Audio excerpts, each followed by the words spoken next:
Welcome back to Box Office Now, where we go over the latest box office numbers for the week. If we look at the daily box office, you can see Avatar: The Way of Water is performing fantastic still. Babylon also had a resurgence, gaining a spot in the top 3 box offices after struggling the past month. Infinity Pool also didn't make it into the top 10 with their 2.5 million debut. Among Infinity Pool, we also had Black Panther, The Whale, and House Party all fell out of the top 10. If we look at the movies in order of how they're performing at the box office, the number 1 spot being Avatar: The Way of Water with $128 million this week off of a $460 million budget. Movie is doing fantastic. I'm just curious when it's going to slow down. I was sure it's going to be this week, but obviously not. At second, we got Puss in Boots: The Last Wish with $43 million this week, taking their total to $340 million off of their $130 million budget. At third, we have Babylon coming up at $27 million this week, taking their total to $42 million off of their $80 million budget.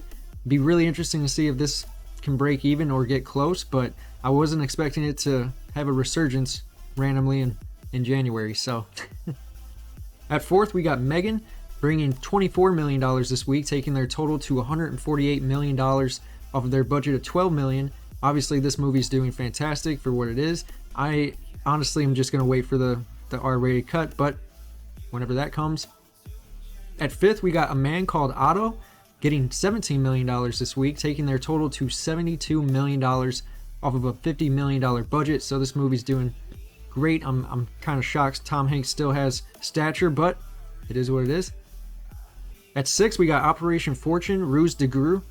Don't know if I'm saying that right, but they got $14 million this week, taking their total to $25.7 million. We don't know the budget, so we don't know how successful this means, but obviously Guy Ritchie has some backing, so that's awesome. At 7, we got Plane getting $12 million this week, taking their total to $32 million off of their budget of $25 million. So Gerard Butler is probably loving this, that a classic action movie is doing good in the box office. Honestly, I didn't know if it was going to do well, but I didn't know the budget was this small, so that's nice to know.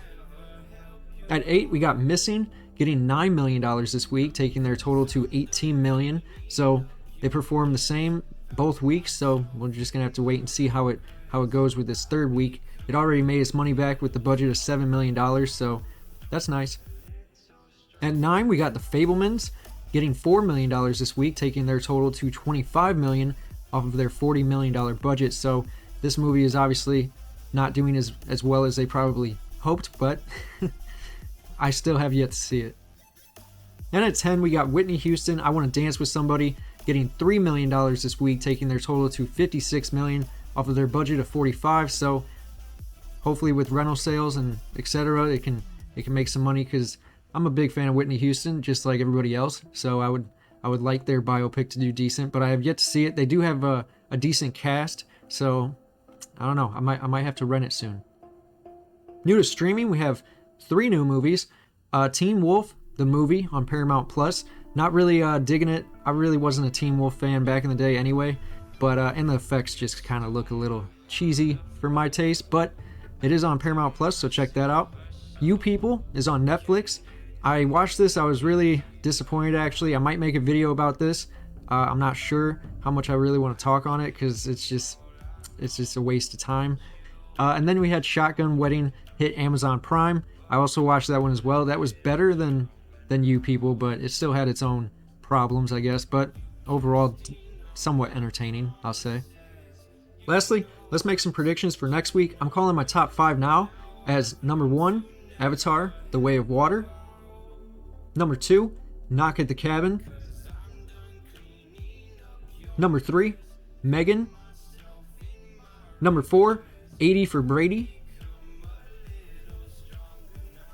And number 5, Guy Ritchie's Operation Fortune.